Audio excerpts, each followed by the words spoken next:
রাজধানী সহ দেশের বিভিন্ন স্থানে আঘাত হানা ভয়াবহ ভূমিকম্পে পুরান ঢাকার বংশালে ৫ তলা ভবনের রেলিং ধসে ৩ জন নিহত হয়েছে।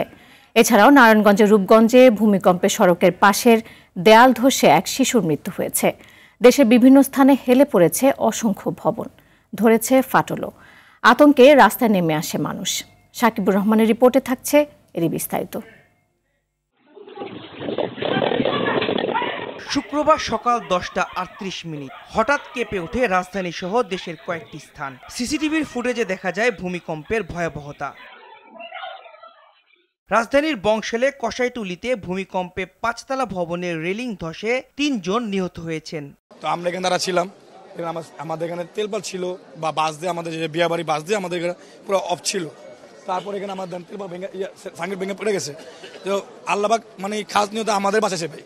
আমি ওই যে ৩ জন দেখলাম যে ভ্যানে করে নিয়ে যাচ্ছে, মানে আমি তো বাজারে ছিলাম, শুনলাম যে ভূমিকম্প। আমি ভাবছি যে চোর ডাকাত ঢুকছে নাকি, বিল্ডিং এত কাঁপাকাঁপি কেন, মানুষ এত মানে ভরে গেছে। শব্দ হইলো, তাকায় দেখলাম কিন্তু তখন মানুষ কয়েকজন হতাহত হয়েছে। আমরা আসলে আতঙ্কিত। প্রাকৃতিক দুর্যোগ দেখা দিলে অথবা মনুষ্য সৃষ্ট দুর্যোগ, এই দুই নিয়ে আমাদের বসবাস করতে হচ্ছে পুরাতন ঢাকায়। ফায়ার সার্ভিস বলছে পুরো এলাকায় যেসব ঝুঁকিপূর্ণ ভবন আছে সেগুলোর তালিকা করছে তারা। প্রতিটা রেলিং কোনো পিলার সাথে সংযুক্ত নাই। যদি কোনো ভূমিকম্প হয় প্রতিটা ভবনের এরকম রাস্তার পাশে রেলিংটা এটা আনসেফ অবস্থা আছে, যে কোনো সময় এরকম আবার কোনো ইনজুর হওয়ার সম্ভাবনা আছে। নারায়ণগঞ্জের রূপগঞ্জে ভূমিকম্পে সড়কের পাশের দেয়াল ধসে ফাতেমা নামের এক শিশু নিহত হয়েছে। এ ঘটনায় শিশুটির মা কুলসুম বেগম ও জেসমিন বেগম নামে এক প্রতিবেশী আহত হয়েছেন। ভূমিকম্প শুরু হয়েছে, আমাদের খাট ফুটবলের মতো ভাইব্রেশন করতেছিল, তো বাচ্চা কাচ্চারা আমরা সবাই ভয় পেয়ে গেছিলাম। আশেপাশে যা আছে সবাই বাইরে বেরিয়ে গেছে, সবাই আতঙ্ক দৌড় হইয়া বাইরে বেরিয়ে গেছে। খুব ভয়াবহ, আমি মনে কয়েক বছরের ভিতরে এরকম ভয়াবহ দেখি নাই। এমন ভূমিকম্পে আতঙ্কগ্রস্ত হয়ে ওঠে প্রতিটি মানুষ। ঢাকা বিশ্ববিদ্যালয়ের কয়েকটি সিসি ফুটেজে দেখা যায় প্রতিটি হল থেকে শিক্ষার্থীদের নেমে আসতে। আজকে যেটি হয়েছে, আজকে যখন ভূমিকম্প চলে তখন আমাদের শিক্ষার্থীরা প্রচণ্ড রকমের আতঙ্কিত ছিল, অন্যান্য হলের তুলনায় বেশি আতঙ্কিত ছিল, কারণ আমাদের ভবনটা ভঙ্গুর।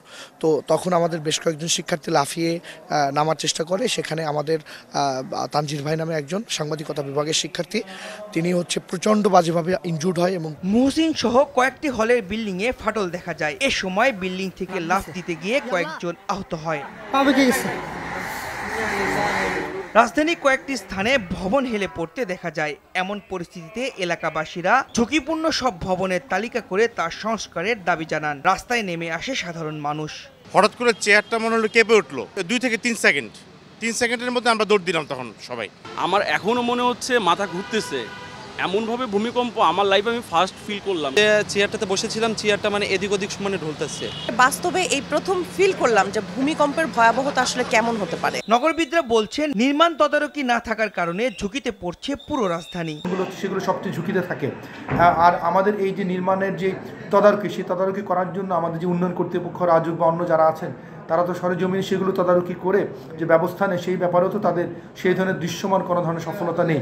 সব মিলে আমাদের এই যে ঝুঁকির পরিমাণটা বাড়ছে, এই কারণে আমরা এত বড় ভূমিকম্পের জন্য প্রস্তুতিটাই দুর্বল।